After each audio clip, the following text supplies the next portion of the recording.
Hola, muy buenos días y bienvenidos al proyecto IPG Pathshala del español. Yo me llamo María Teresa Miramón y soy profesora visitante de la Universidad Jawaharlal Nehru en New Delhi. En esta universidad he impartido asignaturas de literatura española de la Edad Media, literatura española del siglo XX y otras asignaturas como Historia de España del siglo XX y diversas asignaturas de lengua española.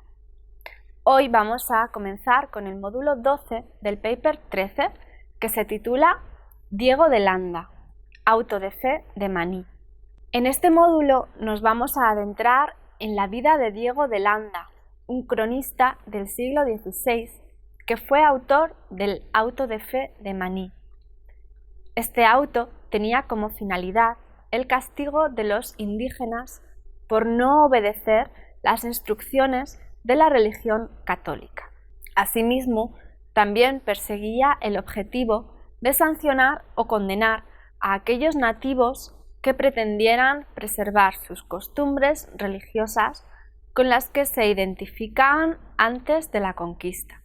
Con el fin de conocer en más detalle las aportaciones de Diego de Landa a la historia de la conquista, nombraremos los aspectos más destacables de su biografía, así como aquellos acontecimientos que lo llevaron hasta la concepción y puesta en práctica del auto de fe de Maní. Finalmente, enumeraremos las consecuencias más importantes que trajo la imposición de dicho auto de fe, que refleja aquella parte de los instructores religiosos que quisieron implantar el catolicismo a toda costa, sin importar los medios utilizados para ello. El resultado de dichas acciones fue la muerte o el sufrimiento de muchos de los nativos que en un principio se mostraron contrarios al cambio de identidad espiritual propuesto por aquellos franciscanos provenientes de España. Vamos a empezar con el primer apartado del módulo, que se titula Diego Landa, contexto y biografía. Diego de Landa Calderón, franciscano, inquisidor y cronista de Yucatán,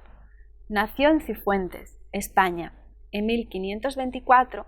durante el reinado de Carlos V y murió en Mérida, México,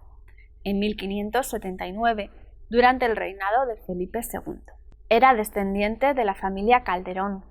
fundadora de Cifuentes en el siglo XIII. Su formación infantil tuvo lugar en el convento franciscano de la Santa Cruz de Cifuentes y en 1541, cuando tenía 17 años, ingresó en el convento de San Juan de los Reyes en Toledo, con la vocación de formar parte de la Orden de San Francisco de Asís. Antes de concluir su carrera como fraile franciscano, transmitió a sus superiores su deseo de partir a la evangelización de América y en 1547 marchó hacia la península de Yucatán, junto con una expedición de misioneros. En 1552 le nombraron guardián del convento de Izamal, ciudad de la provincia de Yucatán, y le encargaron la construcción del convento de San Francisco, que sería el lugar de residencia de los franciscanos de la zona. Ya en 1556 fue custodio de Yucatán y en el 61, cuando éste se expandió con la anexión de Guatemala, le nombraron provincial, es decir, gobernador de todas las casas y conventos franciscanos de aquella demarcación. En un principio, su labor evangelizadora se caracterizó por el virtuosismo y la generosidad hacia los indígenas, aunque esta tarea se hacía difícil debido al conflicto de intereses que presentaban los encomenderos. Estos reclamaban a los indígenas para trabajar en la infraestructura económica creada por los colonizadores, mientras que los franciscanos se esforzaban por educar a los indígenas mayas en el cristianismo. Ante la dificultad para llevar a cabo su cometido, ya que los mayas continuaban abrazando su antigua religión, Fray Diego de Landa decidió reforzar las medidas en pro del cristianismo, ordenando la creación de una Inquisición,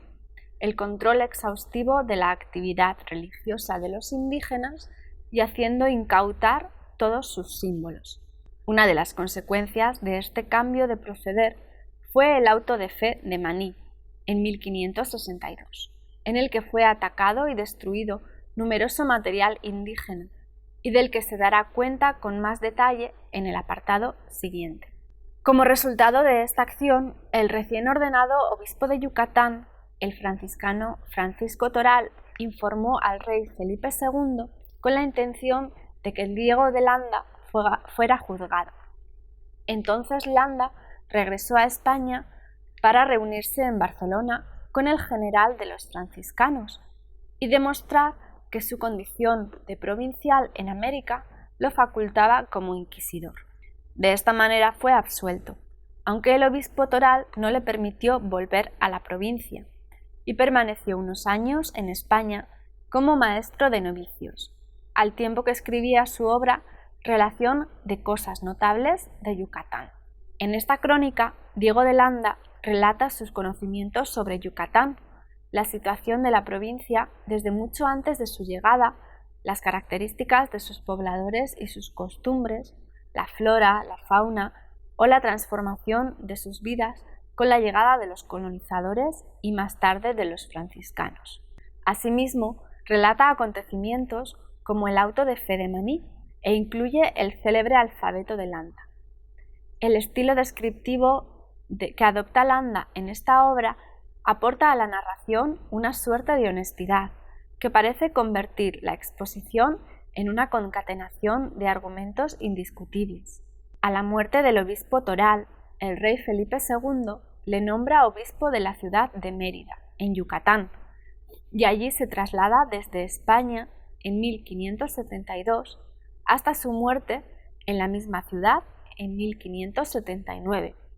aunque años más tarde sus restos fueron trasladados a Cifuentes y destruidos a principios de la Guerra Civil Española, en 1936.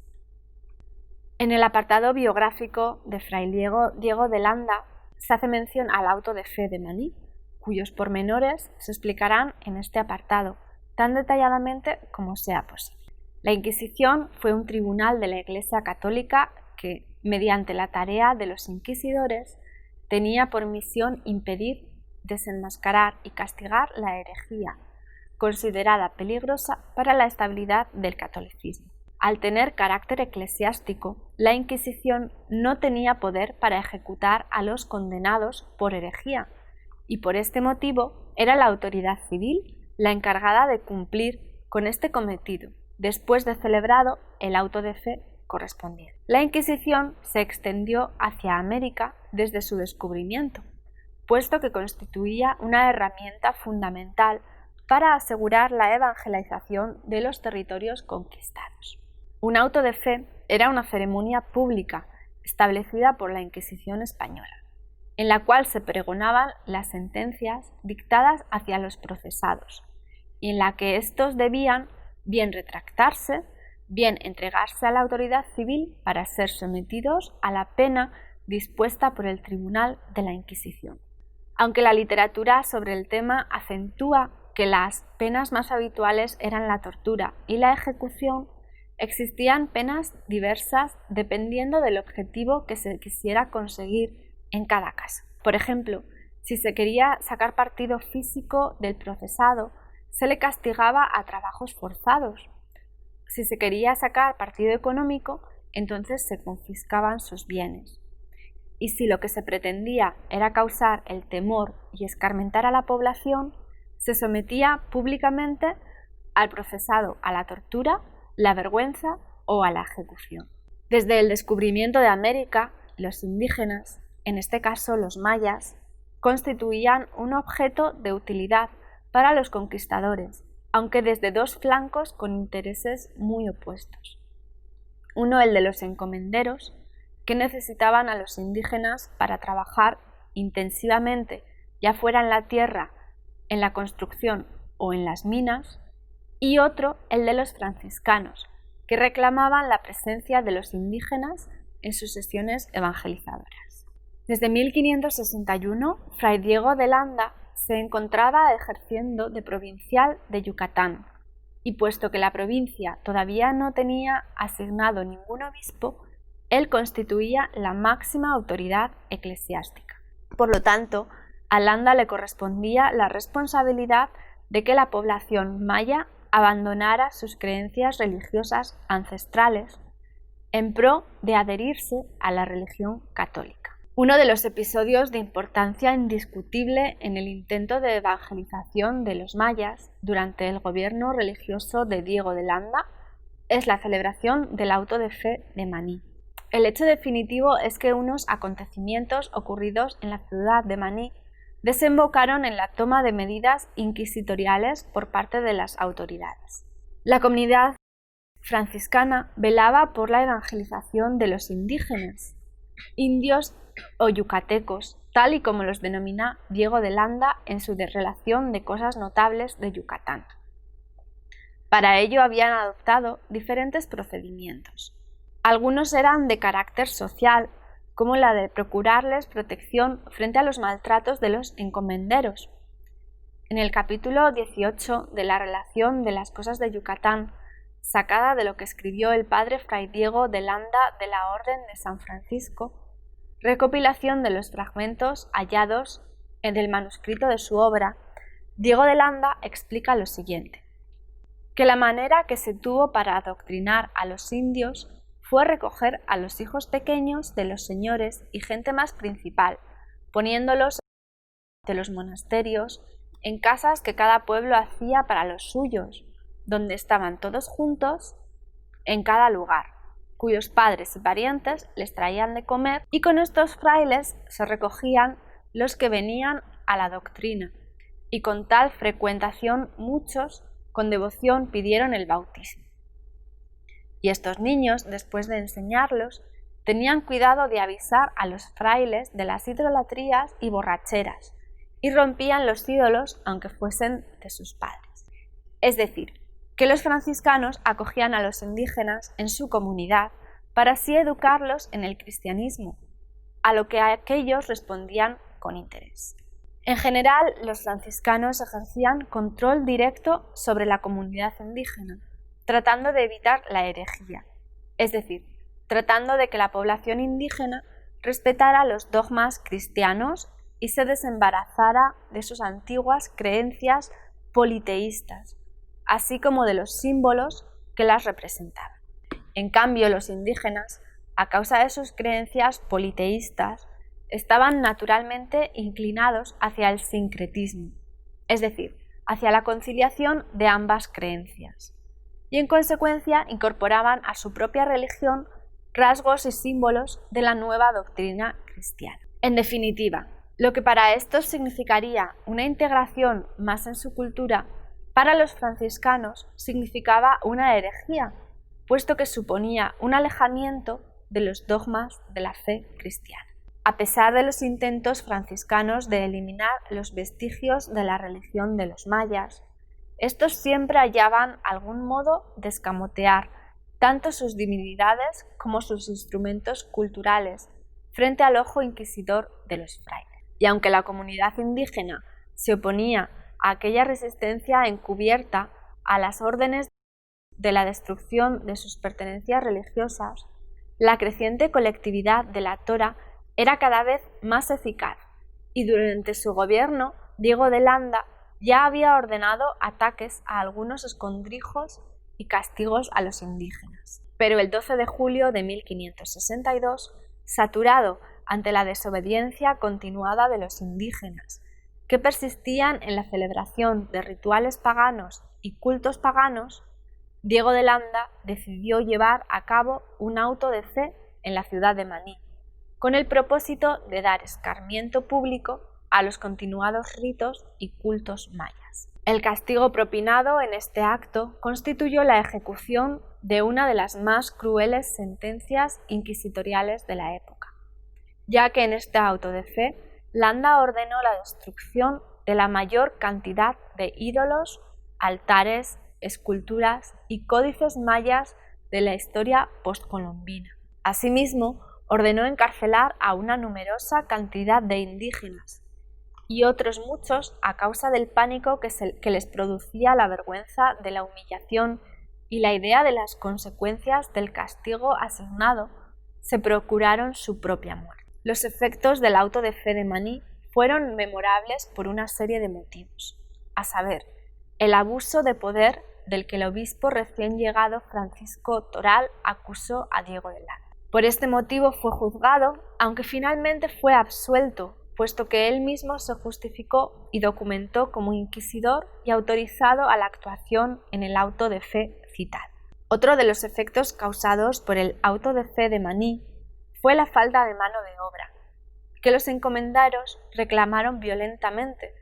debida a la desesperación, bien por el encarcelamiento, bien por muerte de gran cantidad, aunque indefinida, de indígenas. Y el efecto peor e infinitamente irreparable fue la desaparición de la mayoría de códices y documentos mayas,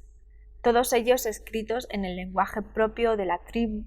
y que por su destrucción masiva en el auto de fe de Maní representan un tesoro cultural irrecuperable. Y este episodio es apuntado también por Diego de Landa en el capítulo 18 de Relación de las cosas del Yucatán, sacada de lo que escribió el padre Fray Diego de Landa de la Orden de San Francisco, que estando esta gente instruida en la religión y los mozos aprovechados, como dijimos, fueron pervertidos por los sacerdotes que en su idolatría tenían y por los señores, y tornaron a idolatrar y a hacer sacrificios, no sólo de sahumerios, sino de sangre humana, sobre lo cual los frailes hicieron inquisición y pidieron la ayuda del alcalde mayor, prendiendo a muchos y haciéndoles procesos, y se celebró un auto de fe, en el que se pusieron muchos cadalsos encorozados. Muchos indios fueron azotados y trasquilados, y algunos ensanbenitados por algún tiempo, y otros de tristeza, engañados por el demonio, se ahorcaron, y en común mostraron todos mucho arrepentimiento y voluntad de ser buenos cristianos.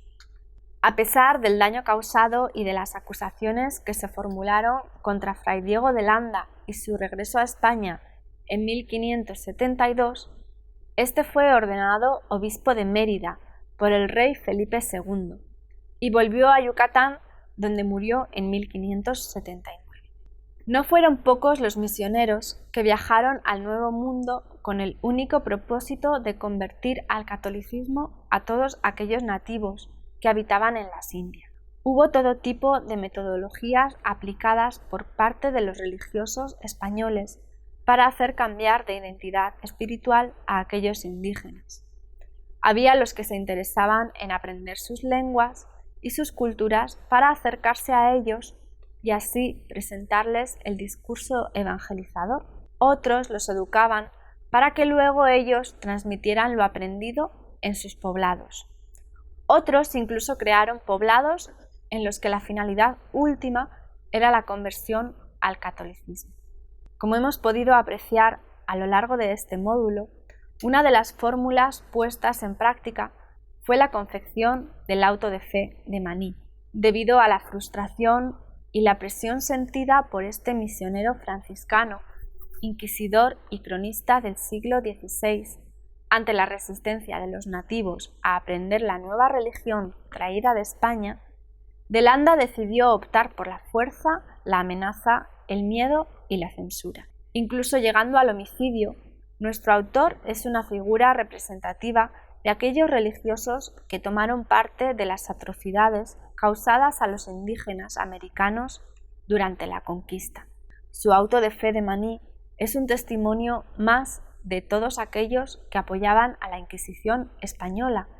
persiguiendo y causando dolor y sufrimiento, incluso la muerte a todos aquellos que no se ciñeran a las instrucciones religiosas de los católicos venidos del otro lado. Gracias a actos como aquellos, a día de hoy nos faltan documentos que seguro serían de gran valor histórico acerca de las lenguas, costumbres y formas de vivir de todas aquellas gentes que vivían en perfecta armonía en sus tierras antes que otros llegaran para cambiarles sus vidas para siempre. Las acciones de Diego de Landa representan la cara oscura de la moneda de la conquista y el reflejo de aquellas figuras que durante aquel periodo se dedicaron a imponer,